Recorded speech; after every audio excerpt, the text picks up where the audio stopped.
ರೈತರ ಭೂ ಪರಿಹಾರ ವಿಳಂಬವಾಗಿರೋದ್ರಿಂದ ಸರ್ಕಾರಿ ಕಚೇರಿಯನ್ನ ಜಪ್ತಿ ಮಾಡಲಾಗಿದೆ. ಪಾಂಡವಪುರ ಉಪವಿಭಾಗಾಧಿಕಾರಿ ಕಚೇರಿಯನ್ನ ಜಪ್ತಿ ಮಾಡಿದ್ದು, ಸರ್ಕಾರಿ ಕಚೇರಿ ಜಪ್ತಿ ಮಾಡಿದ ಕೋರ್ಟ್ ಸಿಬ್ಬಂದಿ ಕಚೇರಿ ಜಪ್ತಿಗೆ ಆದೇಶಿಸಿದ್ದ ಶ್ರೀರಂಗಪಟ್ಟಣ ಸಿವಿಲ್ ಕೋರ್ಟ್. ಹೀಗಾಗಿ ಕೋರ್ಟ್ ಆದೇಶದಂತೆ ಕಚೇರಿಯಲ್ಲಿದ್ದ ಸಾಮಗ್ರಿಗಳನ್ನ ಕೋರ್ಟ್ ಸಿಬ್ಬಂದಿ ಸೀಸ್ ಮಾಡಿದ್ದು, ಕಂಪ್ಯೂಟರ್, ಟೇಬಲ್, ಕುರ್ಚಿಯನ್ನ ಕೋರ್ಟ್ ಸಿಬ್ಬಂದಿ ಜಪ್ತಿ ಮಾಡಿದ್ದು, ಮೈಸೂರು ಬೆಂಗಳೂರು ರೈಲು ಮಾರ್ಗ, ಬೆಂಗಳೂರು ಮೈಸೂರು ಹೆದ್ದಾರಿ ನಿರ್ಮಾಣಕ್ಕಾಗಿ ರೈತರ ಜಮೀನನ್ನ ಸ್ವಾಧೀನ ಮಾಡಿಕೊಳ್ಳಲಾಗಿತ್ತು. ಕೋರ್ಟ್ ಆದೇಶವಿದ್ರೂ ಕೂಡ ಇದುವರೆಗೂ ರೈತರಿಗೆ ಪರಿಹಾರ ನೀಡದೆ ವಿಳಂಬವನ್ನ ಮಾಡಿದ್ದಾರೆ.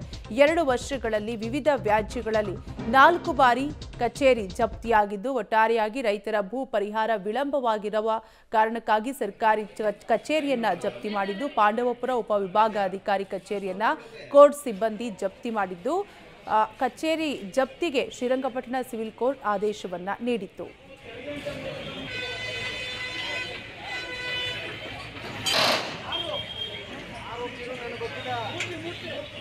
ಡೀಟೇಲ್ಸ್ ಕೊಡ್ತಾರೆ ನಮ್ಮ ಪ್ರತಿನಿಧಿ ರೋಹಿತ್. ರೋಹಿತ್, ರೈತರ ಭೂ ಪರಿಹಾರ ವಿಳಂಬವಾಗಿರೋದ್ರಿಂದ ಸರ್ಕಾರಿ ಕಚೇರಿಯನ್ನ ಜಪ್ತಿ ಮಾಡಿದ್ದಾರೆ. ಏನೆಲ್ಲ ಜಪ್ತಿ ಮಾಡ್ಕೊಂಡಿದ್ದಾರೆ, ಏನೆಲ್ಲ ಡೀಟೇಲ್ಸ್ ಸಿಗ್ತಾ ಇದೆ?